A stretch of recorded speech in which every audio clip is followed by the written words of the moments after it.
Takakura adalah salah satu metode pengomposan. Metode ini tidak memerlukan lahan yang luas dan kapasitasnya cocok untuk sampah domestik yang dibuang oleh rumah tangga, misalnya sayur-sayuran yang busuk.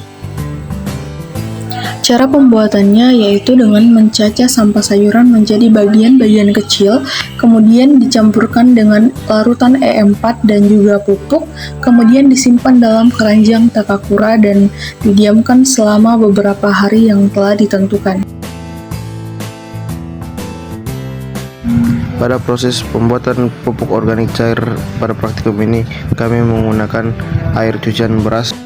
Pada proses ini kami menuangkan 5 liter air cucian beras ke dalam wadah. Pada langkah selanjutnya kami menghaluskan gula merah. Gula merah yang telah dihaluskan dimasukkan ke dalam wadah yang telah berisi air cucian beras. Setelah memasukkan gula merah, masukkan lagi M4 sesuai dengan takaran yang telah ditentukan.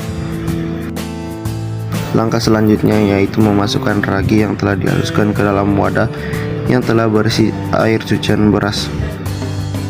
Langkah berikutnya yaitu aduk atau goyangkan wadah yang telah berisi seluruh bahan hingga larut dan tercampur rata.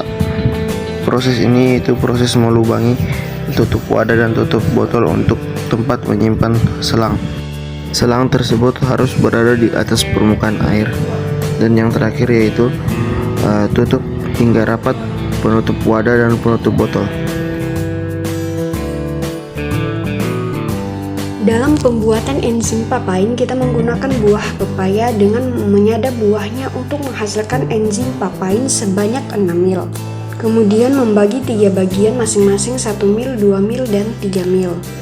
Nah, di sini kita mulai memotong daging ayam sebanyak 3 potong, masing-masing setebal 2 cm. Kemudian, daging ayam yang telah dipotong dimasukkan ke dalam gelas beker dan ditetesi dengan enzim papain sambil mengamati perubahan yang terjadi pada tekstur dan warna pada waktu yang telah ditentukan.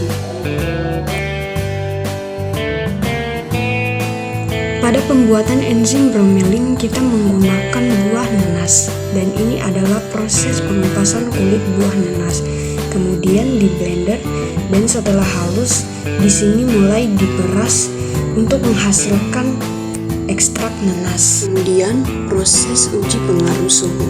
Yang pertama mengisi tabung reaksi dengan ekstrak nanas sebanyak 1 mil.